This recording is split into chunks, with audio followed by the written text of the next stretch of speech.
Hi, I'm Wendy Ventura, personal and relationship coach. Thanks for joining me. We're up to day 31 today of the 40-day marriage challenge that we're doing.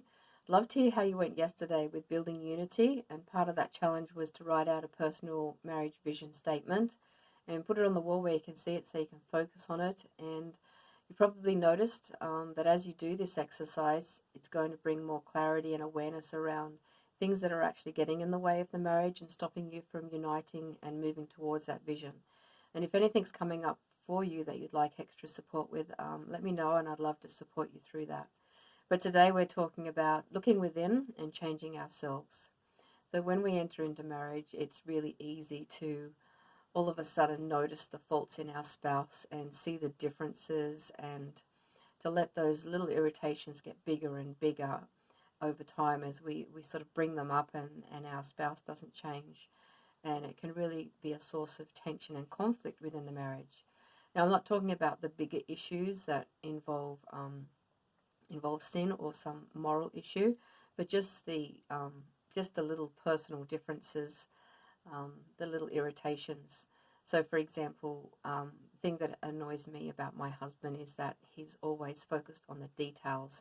So, if I just want to quickly tell him something that happened in my day, he's got to ask the name, the time, the place, what they're wearing. And that's just, I understand now, that's so that he can engage in the conversation and so that he can remember it.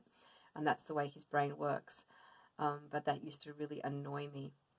But the thing about this is that I also love this part of my husband because he's interested in people and he remembers people's names, and he's great at introducing people to each other and saying their names and making them feel special. And so even though this annoys me, I think it's because it brings out an insecurity in me. It's an area that I'd like to develop in myself, that I'm frustrated in myself. And so it becomes an opportunity for me to look at myself and see what can I change in myself.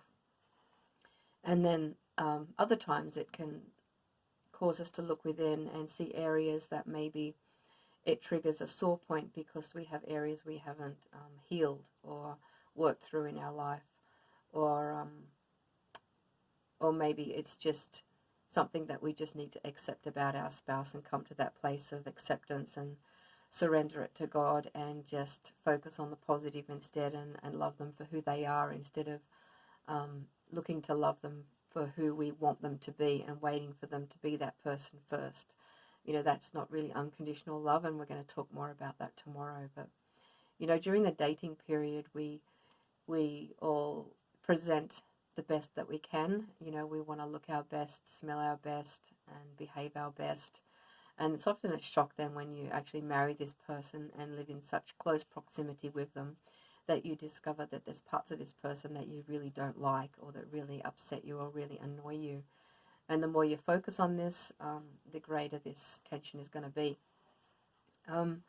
But just accepting that we are different, and often, as we've said before, it's the opposites that attract, and these differences and things that could be a source of tension can also be a source of strength in the marriage, as you do recognize these differences as strengths and bring them together for the good of the marriage.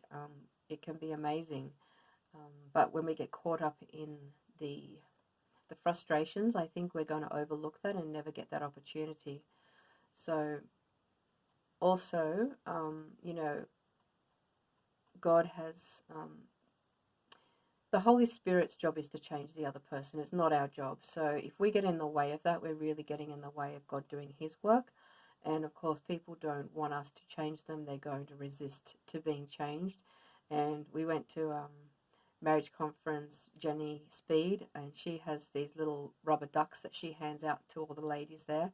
And she reminds us that we are to duck, get out of the way, and let God whack 'em. That's what she says.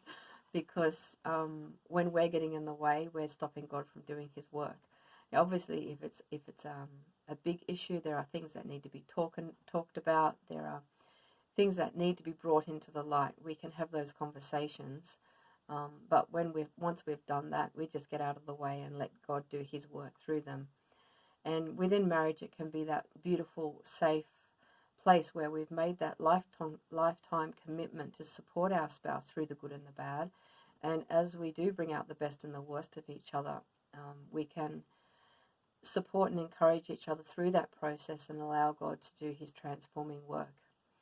So although there's things that are going to annoy us, we have choices. We can either let them annoy us for the rest of our life, or we can let go of them, surrender them, move on, have conversations around them if you need to. But, if your husband is resistant to change and they're not, big moral issues, then just get over it, surrender it to God, and maybe look at yourself, see what you can change in yourself, and allow God to do that transforming work in you as well, and see what it might be pointing you to.